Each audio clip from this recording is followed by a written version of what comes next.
कपड़े धोने वाली बहू। शादी के पहले से ही विभा को कपड़े धोने का बड़ा शौक था। कभी नल के नीचे तो कभी तालाब के पास। अरे मेरी नीली वाली लुंगी नहीं दिख रही है। विभा की अम्मा, कहाँ रखी है लुंगी? अरे वो तो विभा ने परसों ही धोकर रखी थी आपकी अलमारी में, देखो वहीं होगी। वो ना मैंने आज धो दी, मुझे लगा कि गंदी हो गई होगी।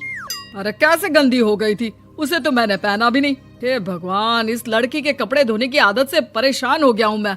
जितना तो घर में राशन नहीं आता, उससे कहीं ज्यादा डिटर्जेंट पाउडर का खर्चा है। इसकी शादी करवा दो, शादी जाए अपने घर में ही करे काम, फिर चाहे घर के कपड़े धोने हो या पूरे गांव के। हाँ ठीक बोल रही हूँ, देखता हूँ मैं कोई लड़का। वो दिन भी आ जाता है जब विभा को देखने लड़के वाले आ जाते हैं। लड़की मुझे अच्छी लगी।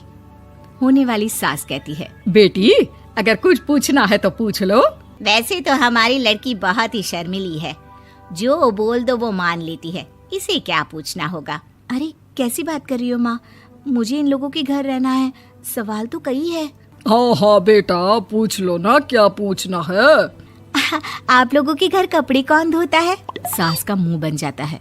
देखो, अगर तुम ये कहना चाहती हो कि तुम्हें कपड़े धोने नहीं आते तो सुन लो, कपड़े मैं ही धोती हूँ, लेकिन तुम्हारे आ जाने के बाद मैं रुमाल तक नहीं धोऊंगी। अरे चुप रहना भाग्यवान, बहू बेचारी घर आई नहीं, उसे डराना शुरू कर दिया।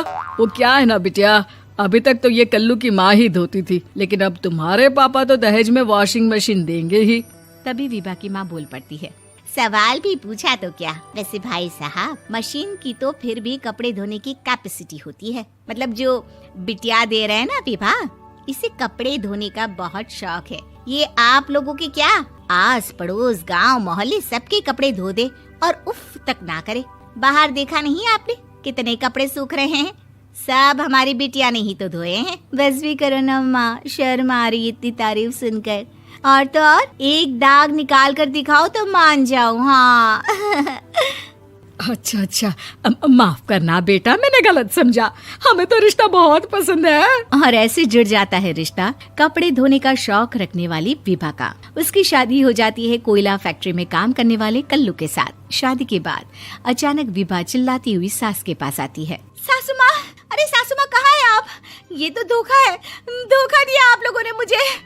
इसे ससुर के चक्कर के बारे में पता चल गया। अरे तो उसमें तुझे क्यों धोखा मिला है? अरे नल में पानी नहीं आता, कपड़े कैसे कब धुलेंगे?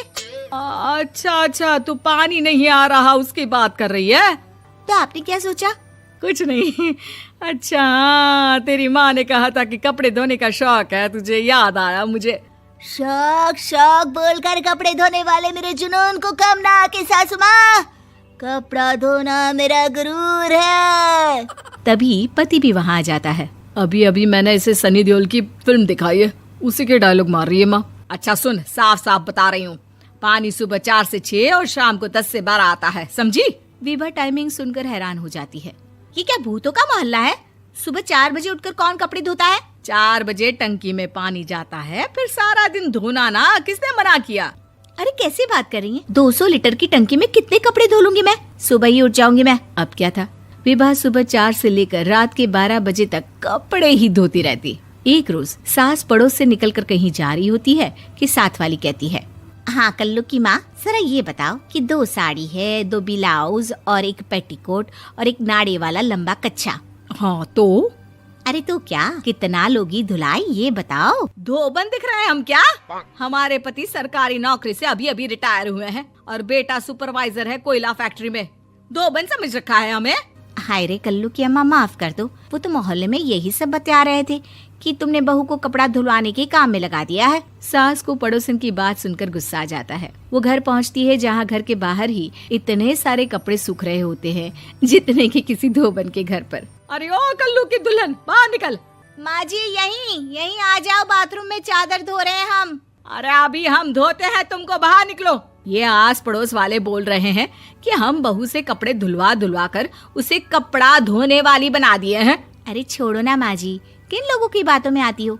आस पास के लोगों का तो काम ही होता है कि वो किसी तरह सास बहू को लड़ा दे। बहू सारे घर के कपड़े धोती है, ये क्या कम है? बोलिए।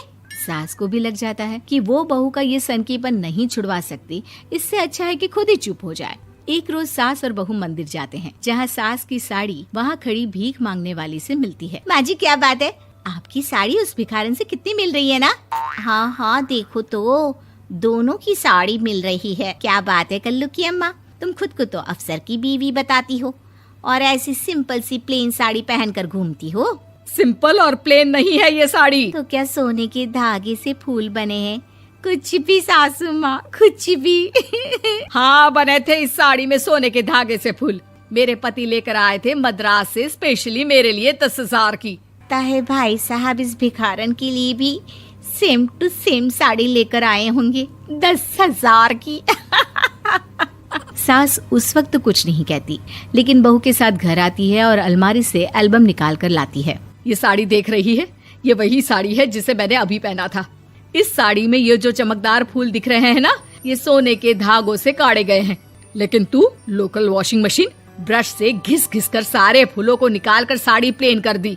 मुझे माफ कर दीजिए सासू माँ। और तो और, जब मैंने तुझे तेरी गलती के लिए कुछ नहीं कहा, लेकिन तूने तो सबके सामने मेरा मजाक ही बना दिया। क्यों? बहू को समझ में आ जाता है कि अब से उसका कपड़े धोना बंद।